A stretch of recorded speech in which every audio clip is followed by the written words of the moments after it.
Welcome back to the Team to Beat Miami Heat podcast, your one-stop shop for daily Miami Heat content. My name is Amir. For today's episode, we've got a special guest back on the show. We have Adele, and you can find Adele at Digital Adele as well as on the 5 Reasons Sports Network. How are you doing today, Adele? Oh, I'm doing fantastic. Thanks for having me back, Amir. It's always fun to come on and talk hoops with you. And, exciting things are happening in the NBA right now.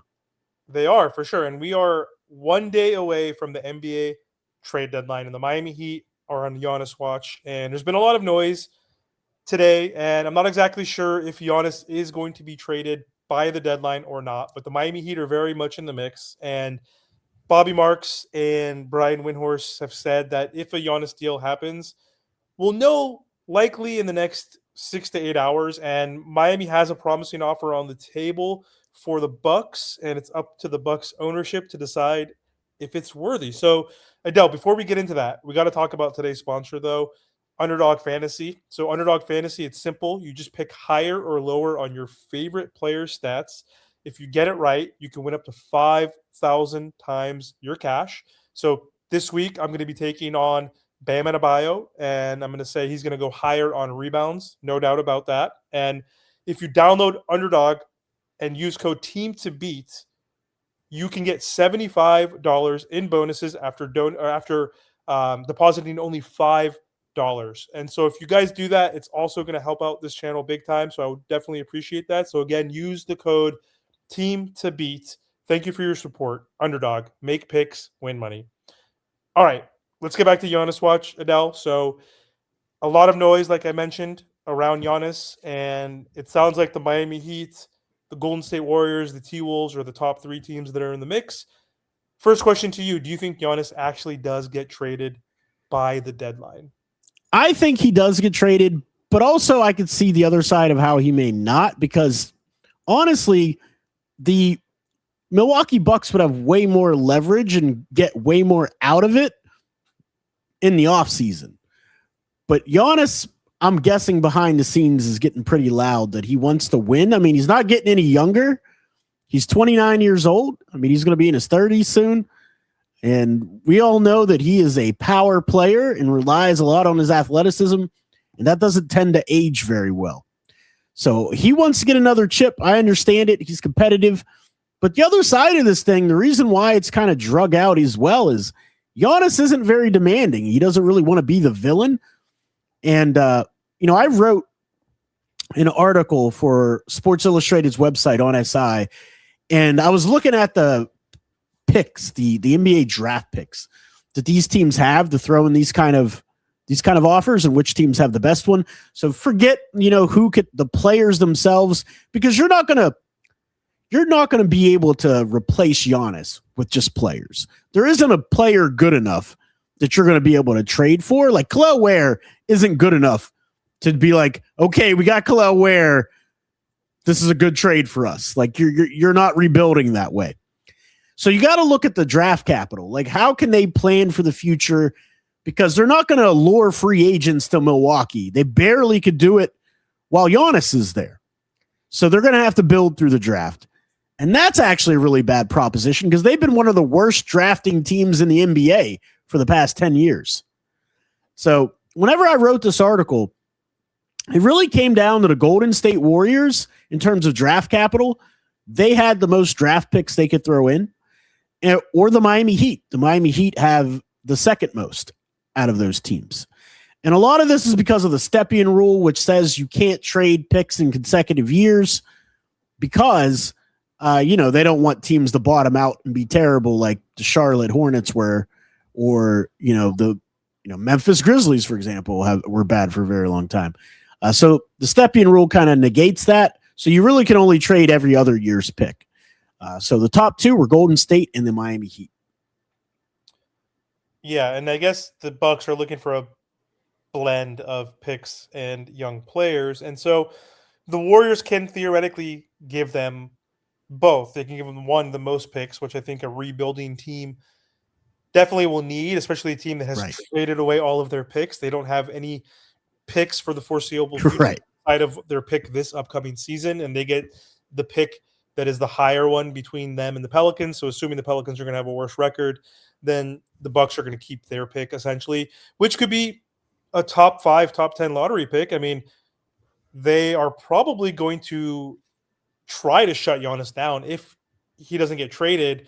Giannis doesn't want to get shut down. He's very competitive. He still wants to play. But Absolutely. with that reoccurring calf injury, I think you want to hold him out as long as possible so he can fully recover and heal so that he doesn't tear his Achilles during the offseason. And that I don't even know if that's a real injury. I'm going to be honest with you. I really don't. I don't. It's the fifth time it's happened. I've had calf injuries where I've I know calf injuries are real injuries. That's not what I'm saying. Right. Like, calf injuries are the gateway drug to Achilles tears. Right. 100%. I get it. But what I'm saying is, I think around the deadline, a lot of players that have been traded have had injuries. This was weeks ago, though. Like, it wasn't like it just happened like right before the deadline. It happened, man. There were rumblings at that time that he was unhappy and he was seeking a trade. So he doesn't seem like that type of guy. He doesn't have the character to want to throw the team under the bus. Like, he's going to fake an injury. Like, I don't think that's the case. Listen, I'm just telling you what I feel and what I see. And to me, I don't know if that's even a real injury. But I digress. You continue expounding upon his calf injury and not playing. Well, no, so just going back to the Warriors package, like, it's understandable that they are perceived as a top trade partner, but I'm not moved by their pieces. Like, one, why would they want a Draymond as the centerpiece? I know they definitely would salary, but he's like 36. He's not going to help you as a rebuilding team. You don't want him on your roster. Kuminga as the centerpiece, as the prospect, like he has no trade value, and that's because of this. The Warriors basically sunk his value. They can't even trade him. I've had my friend who's a Warriors fan basically saying he even thinks that they have to attach a first-round pick to get rid of him, right? And so because he wants that extension. He also wants that extension, which you have to think about as well. You don't have to give it immediately because it's a club option. Like next year, it's a contract year. It could be a prove it year. If you play well, we'll give you the extension. But his value is down. Pods is, up and down. Like, some fans like him, some fans hate him. He's a solid role player. In my opinion, he's a solid role player. You put him in a situation where he's going to get way more usage on a bad team. Like, his stats can go up, but it's going to be empty calories, right? I'm out on Pods, man. I was out on Pods in the draft, but I am too, kind of. But I'm saying he's not a horrible player. Like, he's just he's not a horrible player. He could be a second unit guy for you. He's never going to be a starter. He's never going to be a starter on a good team. He's not. A good team. Exactly. He could be a starter and fill up the stat sheet, give you 19 points. I don't think he's giving you 19 points a game. I don't think he has that capability. 35 minutes a game, I think. Yeah, I don't think he has that capability. He doesn't have the ability to get in the lane. He doesn't have the ability to finish, and his jump shot should be way better than what it is. I just don't think he's a very good prospect or a player. I agree, but his three-point shooting is not. I don't think he's as bad as people like. It's not terrible, no, but that's like literally it. That's how he's gonna like. If he doesn't have Steph's gravity, he's not generating his own offense. Fair. I mean, he's shooting like at a pretty decent clip from three, though. But like I think it was like 38%. I mean, that's still important, but still, I'm not moved. What I'm trying to say is I'm not moved. Not at all. That 2030 first round pick, let's say Steph is probably going to be retired. If he's not, he's going to be 41 in that season. Right. That pick is not going to be valuable to the Bucks because Giannis is still theoretically going to be on that team. Because if he signs with the Warriors in 6 months after the trade, right, or if he gets traded before the deadline, he's eligible for the extension. But if he gets traded to the Warriors, let's say the offseason or any other team, he has to wait 6 months. But like, right, he's going to be on that roster, maybe. I mean, but like, so if Giannis is on that roster, that's not going to be a good draft pick. Like, that's going to be in the 20s, right? Like, because you still have Giannis. So they have 3 picks in a sense versus the 4. So I don't see it as the most valuable package. I think the Heat's package, being biased, is the most valuable because of the blend of picks and the type of players that you get with the upside of for sure. In a different system, with Tyler Hero still 26, you don't have to worry about his defense. He could sell tickets, get butts and seats, and you have a guy that could put up like 26 points per game without having to worry about the defense. It's like Trey going to the Wizards. It doesn't matter if he can't play defense anymore because they don't have any expectations. You'll probably Right. win a few more games with the Heat package than you would want as a tanking team. But still, if you have Khalil Ware and Tyler Hero, Ryan Rollins basically as your top 3 guys, like you're going to be. They'd probably end up with Kasper Siakachonis as well. That could be interesting, but like that's still like a 10th seed in the East. Like I would say, it's not like you're going to like probably 11th seed, and they're probably going to sit guys out on purpose intentionally to lose more games, especially if they have the draft capital. But anyway, you think he's going to get traded?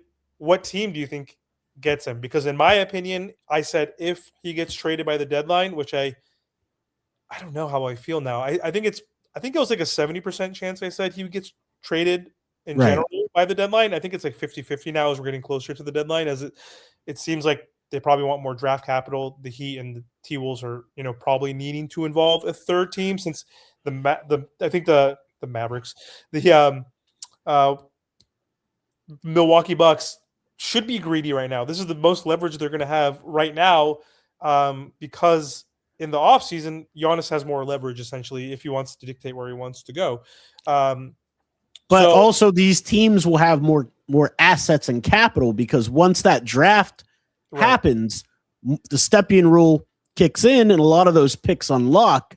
So teams may actually have more capital and there may be more suitors in the offseason. Totally. Sure. Like the Heat. But they're saying like, hey, they can create this bidding war with the urgency of the deadline. But I don't think there is a bidding war. The only 2 teams that I think are really in it are the Minnesota Timberwolves and the Miami Heat. That's it. I think it's them 2. I don't think the Warriors. Jake Fisher just came out saying he thinks that's going to be the Warriors, but who cares? He's just one. Insight. I mean, it's possible, but again, this all depends on what Giannis wants. Like, if Giannis is like, I want, because Ethan said this on the last podcast. If Giannis is saying behind the scenes, I want to go to Minnesota and play with Ant, and that's all I want to do, and the organization's like, okay, we're going to make this right.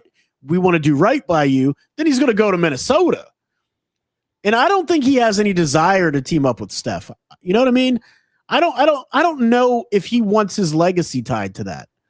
Like, he won a championship with Golden State like KD did. Like, does he want that for his legacy? I don't know. But he already won a championship as the guy, but he wants to win another. I know, but also I don't think it's even close to the KD situation. KD went like that was the biggest. I'm not saying it is, but I'm saying like Minnesota's never won a championship with these guys, and he teams up with Ant, brings that city a championship.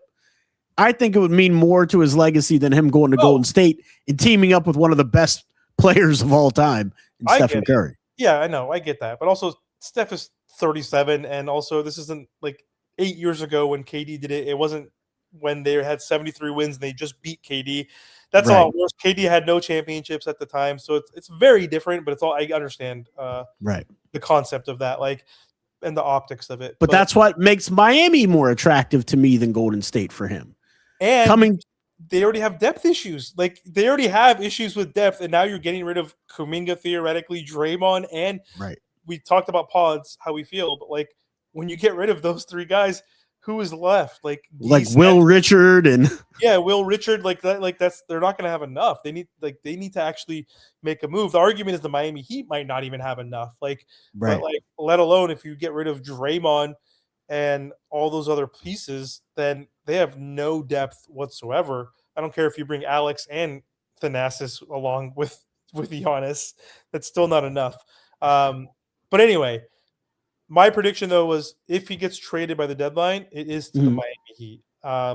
So what is your prediction? Because you said you think it's going to happen by the deadline. Is it the Heat or is it the T-Wolves? Do they find a way to get draft capital? I mean, it really all depends on what Giannis wants. The whole get more draft capital thing is they're not up against the deadline. The Bucks don't have to accept anything. So any offer you send me, I'm going to go, yeah, I need more. I need more capital. See what you can do. Try get me more draft capital. And so as the deadline approaches and it gets closer and closer and they got to make a decision, then I think we're going to see something.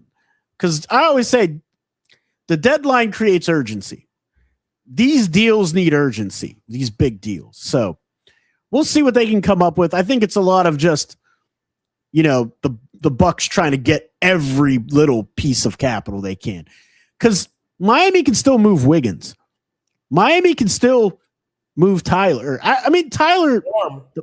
Even The Norm? Bucks don't really want the Bucks. I'll be honest. I don't think the Bucks really care about Tyler Hero. Like, I don't think so either. yeah, I mean, I think Tyler cares more about the Bucks than the Bucks care about him because that's his hometown, you know. So I think it would be meaningful for him to go back to Milwaukee and play. Norm, I mean, he's been the Miami Heat's best player outside of Bam Adebayo. So I mean, if you have to trade him, I mean, I'd rather him be here with Giannis. But if you have to trade him, you do it. You do whatever you have to do to get Giannis. So if it's Tyler, if it's Norm, if it's Ware, if it's Jaime Jaquez Jr., I don't care who it is. Mm-hmm. You move them to get Giannis. I trade everybody. I wouldn't trade Bam. Give us a Bobby Portis. Give us a whatever. AJ. I don't know if they want to trade AJ Green as a prospect. Oh, that would be a perfect guy to come to Miami. But you know what I mean? Like, but like, if we need to add more players, give me a couple contracts in return. I will give. Well, you'll end up with like a Myron Gardner. You'll probably keep Pelle Larsson. He'll probably be around. It's either him or Cass that would go in the trade. It would either be Pelle Larsson or Casper Shakachonis. Everybody. I am in the school of thought that this Miami Heat team needs such a change because we've been a perennial all play-in team that I would, if for some reason they asked, truly, I want every young piece that you have because we're horrible at drafting, to your point. Give me Tyler. We're not horrible at drafting. No, they are. We are horrible. Oh, you're talking about the Milwaukee Bucks. Yes, they are terrible at drafting. You're correct. I was like, wait, I was confused. I was like, huh? No. From Milwaukee's perspective, saying we want all the report yesterday said we want Tyler and all the young guys. And if they actually they mean all, I would say, hey, give me Tyler, give me Jaime, give me Pella, give me Cass, give me Kalel. That's 5 players. Because I know the 5 reasons guys were talking about. Yeah, who would you rather give up, Pella or Jaime? Who gives a shit? Give them both. We need Cass. No, we don't. Like, trade Cass. Every guy, like Jovic. Sorry, all of them can go. All of them can go. Jovic, yeah, I agree. If you want to, I know they wouldn't because of the poison pill and he's been playing terrible. But like everybody but Jovic, all 5 young prospects, including Tyler because he's 25, 26. Right. You take every single guy. That leaves us with Davion, Norm, Wiggins, Bam, and Giannis. That's a very formidable, probably would become the best defensive team in the NBA right there. And then you figure it out. You have Drew off the bench. You have Simone off the bench. You have Myron Gardner and whoever. Then you pick up maybe an AJ Green, maybe a Bobby Portis. Maybe Alec Burks still lurking around out there. Right. Burks, there's a buyout candidate. Like Mike Conley's going to get waived. There's going to be like Lonzo's waived. Like there's all these guys. Like figure that shit out. 100%. You just figure it out. 100%. Figure it out because Giannis is that generational of a talent, and you figure it out. So maybe they're waiting for the Miami Heat to do that as like the last ditch effort, unless they can trade Wiggins for a first round pick and they up it to 3. Right. And you get everybody. Then in that sense, if we give 3, then probably you could keep Pella, right? Probably could keep Kasparis in that sense. Maybe we trade then the Terry, Tyler, Kalel, and Jaime. Right. With 3 picks, right? Then maybe we can keep a little bit of that depth, but what's your prediction though? You never gave it. Is he going to T-Wolves or are we going to pull it up? Like I said, man, it's hard to predict because it really is just what does Giannis actually want? What do you predict he wants? Does he want? I'll predict he wants Miami. I'll predict he wants sunshine. He wants no state income tax. He wants the Hall of Fame. He wants the Olympic head coach Eric Spoelstra to figure this thing out for him. No state tax, like you said, the weather, whatever else he said on his list of the teams that he wants. Like that's right. Playing with Bam, I guess. I mean, everybody loves Bam. That's right. Everybody loves Bam. Apparently do, but we can never get anybody to actually come join him. Maybe this is the first time we'll be able to. I mean, I'm so sick of hearing that statement. I really am. The reason why I'm sick of hearing it, it's not like there wasn't circumstance and context that's needed for those situations, right? Like Dame Lillard wanted to come to Miami and Joe Cronin's like, no. Like, what did you want Pat to do? Force him? Like, yeah, but Pat did try to fleece him that was an element. But also, yes, F Joe Cronin for life. Obviously, he didn't want to. He didn't want him and his moleskin notebook. Yeah, he didn't want to play. He didn't want to play ball with us. But I don't even want to think about that anyway. But all right, so you're thinking Miami. I'm thinking. I think we get it done by tonight. I think it might be a late night, kind of like how Luka got traded, and that's worse and worse. Basically, he got Luka got traded for Marvin Bagwell, basically. I know he got an extra couple picks, but Anthony Davis The technically Luka trade is still one of the worst trades I've ever seen in the history of basketball. It's rigged. There's no way a guy, Nico Harrison or Harris, whatever the hell his name is, could become an NBA GM. Very hard to do, right? To move up the ladder, to become a general manager of an NBA team. So competitive. You have to obviously be good at what you do theoretically. Would ever in his right mind say Luka is overweight and we don't see a future with him in trades? That is purely the rig system of the NBA. They said trade him we need the Lakers to be relevant again. LeBron's going to be gone soon. We need him in a big market. We'll give you the first round pick. We'll give you the first pick, capture the flag. It is purely a business. This is WWE in the background. I won't go that far, but I hear you. I hear you. Because Anthony freaking Davis, who's the most injury prone player ever, is he? I mean, Tyler might have something to say about that. No, not at all. Because Anthony Davis literally has missed 60 games 3 times in his career. Tyler's only missed that 50 games once. Technically, he's missed a shit ton, but by the time Tyler's 31, he's going to be the AD of guards, right? It doesn't matter. The AD of guards with injuries. It's not the same injury. AD has a knee. AD has an ankle. He has an dude. He's always hurt. He's always hurt, man. Someone sneezes on him and he gets hurt, right? Yeah. This guy's the type of guy that goes to sleep even though he's young, like an old person does. They wake up with a shoulder injury or sciatica or something. Hurt by sleeping. This guy. Sorry. That should be on the injury report. Slept wrong. Exactly. But anyway, who's played 30 games, has already missed 20-something games, who's going to be missing another month of basketball. He got more draft capital than Luka did in the trade. I know. It's outrageous. I don't care the value of the first-round picks and all that BS. They're not swaps. He got 2 first-round picks today, and Luka got 1. Right. So that is how rigged the NBA is. And Mikal Bridges got 5.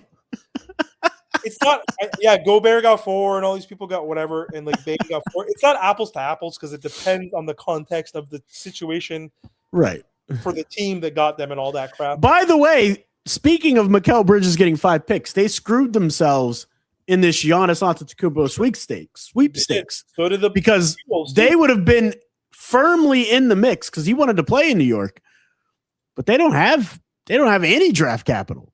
They got all second round picks. That's about it. T-Wolves did the same thing. Rudy Gobert, they gave up 4 picks, 5 picks, whatever for Gobert. They have nothing as well because of that. So, right. We'll see. So, yeah, I'm just anxiously waiting. I am praying that we get Giannis. It has been a long time. It doesn't feel like it, Heat Nation. It's kind of crazy to think that it's been 12 years now since we last won a championship with LeBron and the Big Three. 12 years, and that's going to be another 12 years at this rate if we don't get we are soon going to be a team that has not won a championship in 20 plus years. It's going to go like that, and it's been a long time. We need to make a change. And yes, Jimmy Butler was cool, all that was fun. Getting Norm for nothing was fun, but this is Giannis. I'm sorry, Jimmy is not on the same level as Giannis. Okay, no, playoff Jimmy for a moment, but still, just the overall head-to-head capability and dominance, and just the championship factor, the MVP factor, the two-way factor. Giannis is a freak. He's the Greek freak He's the Greek freak. Love Jimmy, but this would be the most hyped as a Heat fan that I would be in. I looked back at his since 2010. Since 2010. I mean, I was happy when I got Jimmy, but am I going to scream and shout from the rooftops when we got Jimmy Butler? I was like, this is freaking awesome, great. But this is Shaq, this is LeBron, this is Dwayne even coming back. Honestly, that was very exciting too. But anyway, when you look at Giannis Antetokounmpo's win over replacement player from his draft class, he doubles it. The best player outside of Giannis in his class was 60. Giannis was 124. Unreal. He's unbelievable, man. Unbelievable. Whatever you got to do to get that guy, you get that guy. We shall see, man. I hope we have enough. and maybe Andrew Wiggins not playing last night was a sign that the Miami Heat are trying to make a move. Maybe we'll see. Maybe we get a notification that he gets traded to the Lakers for Rui Hachimura and a pick. That'd be kind of cool. I guess we'd have to throw in Gabe Vincent and some other crap to make the salary work, but that would be whatever you got to do to acquire enough capital to get Giannis. You do it. I'll take a Gabe Vincent and his one knee. If we can get Giannis, absolutely. Dude, I would take Smush Parker. Like Smush Parker. I would take Mark the Mad Dog Matson. I'm just thinking. Oh man. Give me what's his just name? Let him hit people. What's Morrison's name? What was his name again? Gonzaga? Adam Morrison, the number one pick. Yeah, but he was a bust. I'm saying give me all the Lakers busts and I'll take he had diabetes, dude. Did he? Like, yeah, he had to give himself insulin shots on the bench. Like, someone took a chance on a dude with diabetes. That's crazy. I'm sure there's other players in the NBA that have diabetes. No? You don't think so? No. Anyway, we're talking about diabetes now. That's probably I'm not disparaging people with diabetes, but it is a condition that the level of physical exercise you have to do adversely affects your health. Like 100%. That's impressive that he got that far. It's really impressive he got that far. Yeah, I liked him in college. That was a fun little Cinderella story, but too bad it didn't pan out. And hopefully Giannis does pan out for the Miami Heat. So before we close, Adele, I just want to thank you again for hopping on as usual. And do you want to let the audience again know where they can find your work online? Yeah, thanks for having me, Amir. I'm Digital Adele on all social media platforms. Instagram, it's digital_Adele. My podcast, if you love NBA draft talk, I do that 24/7, 365 days a year, man. That's Digital Adele Hoops. You can find that on YouTube. You can find it anywhere podcasts are found. You can read my work on Sports Illustrated's website on SI and the 5 Reasons Sports Network. You can find me doing post-game shows for the Miami Heat there as well. Awesome. Thanks for the time. And if you guys did enjoy the content, don't forget to like, comment, share, and subscribe.